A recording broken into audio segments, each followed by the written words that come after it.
Hello दोस्तों, welcome to my YouTube channel. आज मैं मुखर्जी नगर से 3 किलोमीटर दूर वजीराबाद में, और यहाँ पे बहुत सारे एस्पिरेंट रहते हैं यूपीएससी की प्रिपरेशन करने वाले, एसएससी और अदर भी एग्जाम की प्रिपरेशन करने वाले। तो आज हम जानेंगे कि उनका 1 महीने का अप्रोक्स खर्चा कितना आता है, कोचिंग जाने के लिए उन्हें आसानी है कि नहीं है। तो इन सारी प्रश्नों का उत्तर जानेंगे आज हम। तो हमारे साथ एक यूपीएससी एस्पिरेंट है, इनसे हम बात। अपना परिचय दीजिए। जी, मेरा नाम सुमित है और मैं उत्तर प्रदेश में मेरठ का रहने वाला हूँ। तो आप यूपीएससी की प्रिपरेशन कब से कर रहे हैं? जी, मुझे 7 से 8 महीने हो चुके हैं यूपीएससी की प्रिपरेशन करते हुए। अच्छा, आप यहाँ वजीराबाद में रह रहे हैं, तो ये काफ़ी दूर है मुखर्जी नगर से, लगभग 2 से 3 किलोमीटर। तो आपको आने जाने में कोई दिक्कत होती है या नहीं? जी देखिए, बेसिक वैसे तो कोई दिक्कत नहीं है, हम पैदल आ सकते हैं, थोड़ा टाइम लगता है 20 से 25 मिनट, या हम ऑटो से आ सकते हैं, 5-10 रुपये किराया लगता है। बट ये है कि यहाँ पर क्या है, थोड़ा हमारा एक्सपेंड कम, खर्चा कम आता है, तो इसीलिए मुखर्जी नगर के मुकाबले यहाँ पर अच्छा है। जो एक मिडिल क्लास स्टूडेंट है वो ये यहाँ पर उसके लिए बेटर होगा। अच्छा, आप किस कोचिंग में पढ़ते हैं? जी, मैं दीक्षांत आईएएस कोचिंग में पढ़ता हूँ। अच्छा, दीक्षांत आईएएस में मतलब बहुत सारी कोचिंग है, तो फिर कैसे आपने कोचिंग का चुनाव किया था? जी देखिए, बेसिक मैंने 3-4 कोचिंगों में जाकर देखा था और मैंने डेमो लिया और फिर मुझे अच्छा लगा। थोड़ा फीस का भी लेवल ठीक है, क्योंकि मिडिल क्लास के साथ ये प्रॉब्लम होती है, तो मुझे कम फीस में अच्छा मिल गया, तो मैंने ये ज्वाइन कर दिया। कोई डिस्काउंट वगैरह मिला था? जी, उसमें स्कॉलरशिप प्रोग्राम चलते हैं, और जो मेरी 1,20,000 फीस थी वो 60% डिस्काउंट के साथ मेरा 40% में के उसमें 48,000 में हो गया था एडमिशन। तो वहाँ की सारी चीज़ें आपको समझ में आ रही, कैसे चल रही स्टडीज वगैरह आप? देखिए, बेसिक स्टाफ अच्छा है, सब चीज़ अच्छा है और सब चीज़ समझ में आ रही है, मतलब हर चीज़ है। आंसर राइटिंग प्रोग्राम डेली चलते हैं, और इसके साथ साथ पीटी का टेस्ट चलते हैं तीसरे दिन, और कंटिन्यू टेस्ट चलते हैं वीकली, तो अच्छा है। अच्छा, ये कब मन में आया कि बनना तो आईएएस ही है? बस एक बार ऐसे ही 1 साल पहले मैं मतलब एक संगठन के थ्रू मैंने देखा कि कुछ लोग बच्चों को पढ़ा रहे थे, फ्री एजुकेशन देते हैं, तो मेरे मन में तभी आ गया कि यार अगर हम भी कुछ ऐसा करना चाहे तो हमारे पास क्या प्लेटफॉर्म हो सकता है, अच्छा प्लेटफॉर्म क्या है।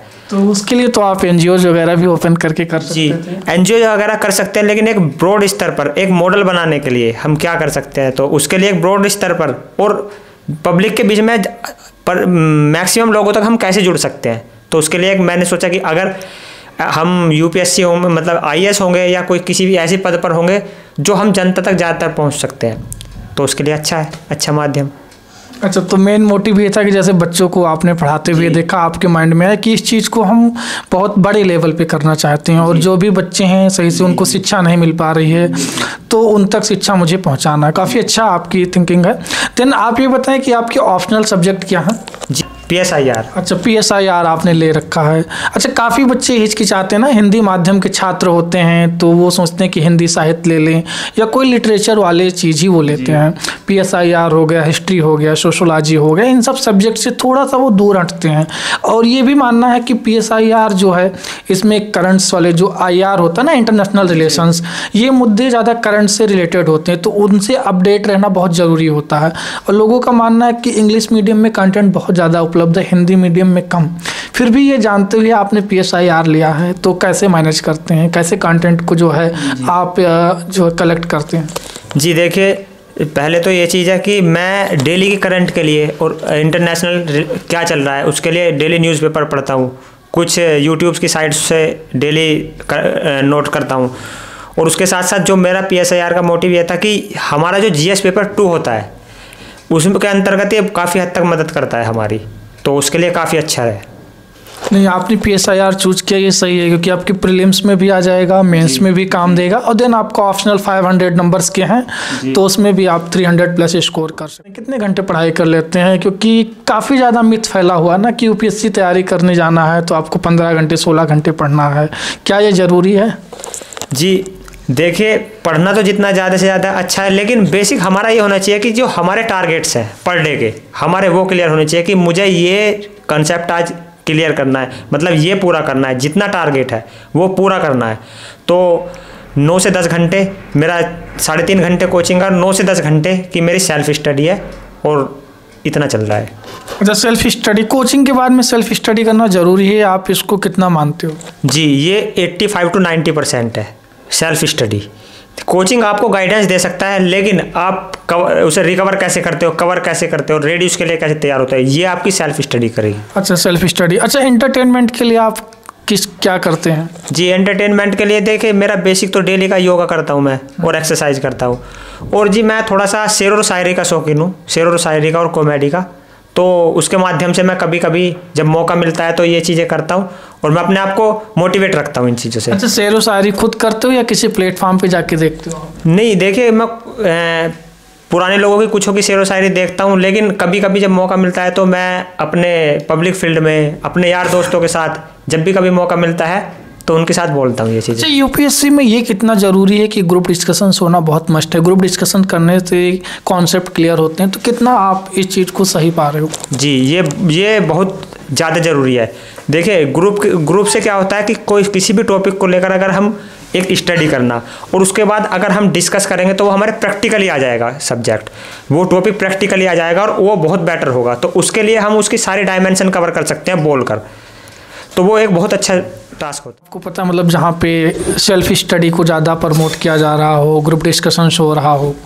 वैसे तो ऐसा कोई नहीं है सर। हम आपको बताना चाहेंगे, इंडिया में एक एप्लीकेशन है सूक्ष्मास, वो काफ़ी ज़्यादा प्रचलित है। वहाँ पे लोग अपना क्वेश्चंस हो गया, नोट्स हो गया शेयर करते हैं। वहाँ पे सेल्फ स्टडी से रिलेटेड ही सारी एक्टिविटीज़ हैं। उन एक्टिविटीज़ को करके आप दूसरों के साथ इंगेज भी रह सकते हो, अपना ग्रुप डिस्कशंस कर सकते हो, अपने कॉन्सेप्ट को मजबूत भी कर सकते हो। तो एक बार आप देखिएगा। टारगेट कब है, आप एग्ज़ाम कब देंगे? जी, वैसे मेरा टारगेट 2023 है। 2023 पीटी मुझे देना है और पूरी जी जान से देना है, मेहनत से। तो पीटी के लिए क्या कर रहे हैं अभी? ऑप्शनल सब्जेक्ट को आप पढ़ रहे हैं या फिर जो प्रीलिम्स में आते हैं उसको पढ़ रहे हैं? सीसेट की प्रिपरेशन कैसे कर रहे हैं, ज़रा बताएं। जी देखिए, अब तो प्रेजेंट में मैं ऑप्शनल को तो इतना समय नहीं दे रहा, लेकिन मैं 6 से 7 घंटे अपना पीटी के लिए दे रहा हूँ, जिसमें मैं पुराने प्रीवियस ईयर क्वेश्चन करता हूँ, उन्हें देख कर उनके आधार पर क्वेश्चन बनाने की कोशिश करता हूँ कि और क्या क्वेश्चन हो गया टॉपिक को पढ़कर। तो इसी तरह से चल रहा है। अच्छा, सीसेट के लिए क्या करते हैं? काफ़ी बार ऐसा होता है ना कि जीएस के पेपर बच्चों के निकल जाते हैं, बट सीसेट ही नहीं हो पाता, उसके लिए आप क्या कर रहे हैं? जी, सीसेट के लिए मैंने बेसिक मैथ पढ़ा है और रीजनिंग पढ़ी है, और जो सीसेट का जो कंसेप्ट होता है कॉम्प्रिहेंशन वो पढ़ा है। और इसके लिए यही है कि आपकी कंटिन्यू प्रैक्टिस, आप प्रैक्टिस करनी पड़ेगी आपको। और देखिए, एक क्वालिफाइंग है वो, लेकिन क्या है वो भी कभी कभी बच्चों का क्या होता है, बच्चे सोचते हैं कि इसे मैं कर लूँगा, लेकिन वहाँ उसमें फंस जाते हैं। लेकिन इसे भी कंटिन्यू रखना पड़ेगा, ये भी पीटी की तरह ही है। और इसके लिए कंटिन्यू आप अपनी प्रैक्टिस रखिए। हो सकता है मार्केट से कोई बुक ले लीजिए, अगर आपका मैथ कमज़ोर है तो हो सकता है आपको किसी से कोचिंग भी लेनी पड़ सकती है, पर यह है ये कर जरूरी है। क्वालिफाइंग नेचर का है एग्जाम, बट उस पर ध्यान देना आपको, मैथ्स और रीजनिंग्स पढ़ना, उसके लिए PYQ कीजिए। अच्छा, अभी आपने बताया कि PYQ मैं कर रहा हूँ प्रीलिम्स के लिए, तो पिछले साल का जो ट्रेंड रहा है उसमें कुछ चेंजेस आपको लग रहा है कि नहीं? जी, कुछ चेंजिंग है। देखिए, क्वेश्चन का नेचर कुछ चेंज हुआ है, जैसे करंट से रिलेटेड अब ज़्यादा चीज़ें आती हैं। पहले इतनी नहीं होती थी, लेकिन 3-4 साल में ये यूपीएससी का ये ट्रेंड ज़्यादा रहा कि करंट से जोड़ के ज़्यादातर मैक्सिमम टू मैक्सिमम चीज़ देती हैं।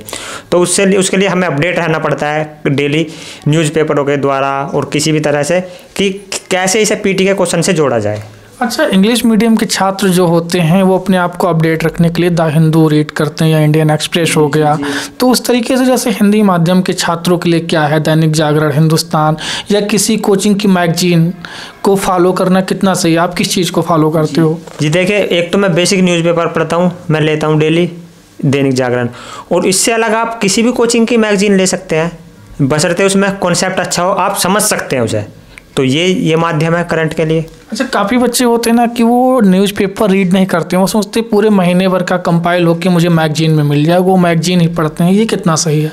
देखिए, उससे ज़्यादा बेटर तो मैं तो यही सजेस्ट करूँगा कि आप डेली न्यूज़पेपर पढ़िए, जो आपको डेली की डेली चीज़ें डेली क्लियर होती हैं और आप डेली जोड़ सकते हो उन चीज़ों को। डेली पढ़िए और उसे एक अपनी डायरी में नोट करिए कि पेपर 1, पेपर 2, पेपर 3, पेपर 4 किस माध्यम की खबर है, कौन से टॉपिक की खबर है, तो उसे उसमें नोट डाउन कीजिए आप, और फिर कोशिश करिए कि जोड़ने की उसे एक दूसरे से। हाँ, उसको लिंक करिए। सबसे पहले तो आप जैसे पेपर्स में कोई न्यूज़ आपको मिल रही है तो सबसे पहले आपको ये डिफाइन करना है कि ये हिस्ट्री से रिलेटेड है, ज्योग्राफी से है, इकोनॉमी से है, पॉलिटी से है, देन आप उसमें मेंशन कर लीजिए कि ये कौन से पेपर में आएगी। उसके बाद में फिर उसको आप लिंक कीजिए। तो इन्होंने काफ़ी अच्छी ये चीज़ें बताई है। अच्छा, अप्रोक्स ही बताए, 1 महीने का खर्चा आपका कितना आता है? जी, मेरा 1 महीने का खर्चा 7 से 7,500 रुपये आता है।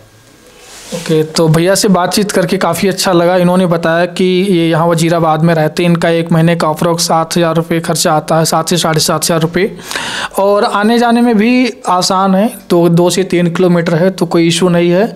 तो जो भी लोग हैं सोचते हैं कि दिल्ली में जाएंगे, एक महीने का खर्चा काफ़ी ज़्यादा आने वाला, तो वजीराबाद में भी रह सकते हैं, कोई ऐसी इशू नहीं है। और यहाँ पे भैया से बातचीत करके काफ़ी अच्छा लगा।